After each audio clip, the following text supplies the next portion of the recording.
మరైతే ఇప్పుడు మీరు ఒక నమ్మకంతో పంపించారు. తర్వాత మీరు ఒక జోడీ కింద ఏర్పాటయ్యి, మీ లవ్ ఇదంతా నడిచిన తర్వాత మరి ఇంట్లో వాళ్ళు అప్పుడేం అడగలేదా మిమ్మల్ని? ఫస్ట్ ఏంటమ్మా మా నాన్న మనకి కాల్ చేసి హర్ట్ అయ్యాడు. హ్మ్. ఫోన్ చేసి అంటే ఫస్ట్ మేము చేసిందే ఏదో పెళ్లి కాన్సెప్ట్ సంథింగ్ ఏదో చేసామన్నమాట. హ్మ్. పెళ్లి కాన్సెప్ట్ చేస్తే హ్మ్.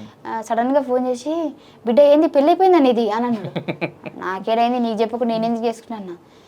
నాకు ఇట్లా ఒకళ్ళు ఫోన్ చేసి ఏంది ఇక పెళ్లి గెటప్ వేసుకొని పెళ్లి చేసుకునేది నిజమా ఏంది అని అడుగుతున్నారు, నా ఇజ్జత్ పోతుంది, ఎందుకు బిడ్డ అట్లా చేస్తున్నావు అది అని అన్నాడు. నాన్న నీకు ఒక్కటే చెప్తా, ఇక్కడ యాక్టింగ్, ఇక్కడ ఎవ్వరు రియల్ కాదు. ఇప్పటికి నేను అదే చెప్తా. నాకు అప్పుడు ఏదో తెలియని అంటే తెలియకుండా చెప్పేసినా ఇప్పటికి నిజంగా అదే అనిపిస్తుంది. యాక్టింగ్ అంతే. యాక్టింగ్ అనేది ఒక అక్కడ చెయ్యాలి, ఆ స్టేజ్ మట్టుకు అంతే. ఇంకా వాళ్ళు ఏం చెప్తే అది చేయాలి, ఆ టైంకి యాక్టింగ్ ఈజ్ యాక్టింగ్. చేయాలి. Personal is personal.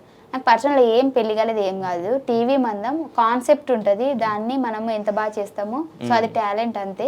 అదేం టెన్షన్ పడకు, టీవీలో ఏం జరిగిన టెన్షన్ పడకు, అదంతా ఓన్లీ రేటింగ్ కోసమే ఉంటుంది. నచ్చ చెప్పిన ఆ రోజు నుంచి ఈ రోజు వరకు నన్ను ఎప్పుడు ఇంకా మా నాన్న ఏ క్వశ్చన్ వేయలేదు. ఏది వచ్చినా కానీ బాగా చేసావు, బాగా వచ్చింది అని కూడా. నేను బిగ్ బాస్ పోయినా కానీ మా నాన్న డైలీ చూసేటోడంట. డైలీ చూసి ఒక్కొక్కసారి సినిమా అంతకుముందు టీవీ పెద్ద చూసేవాళ్ళు కదా? లేదు, డైలీ చూసేవాడంట. అందులో నేను ఏదైనా ఎక్కువ గేమ్స్ స్ట్రెంత్ ఆడేటప్పుడు, ఆ కట్టెలు కొట్టే గేమ్ ఆడేటప్పుడు ఇట్లా ఇద్దరు కూర్చొని ఏడ్చేటోళ్ళట. బిందెలు నింపేసేవాళ్ళు అనమాట అయితే.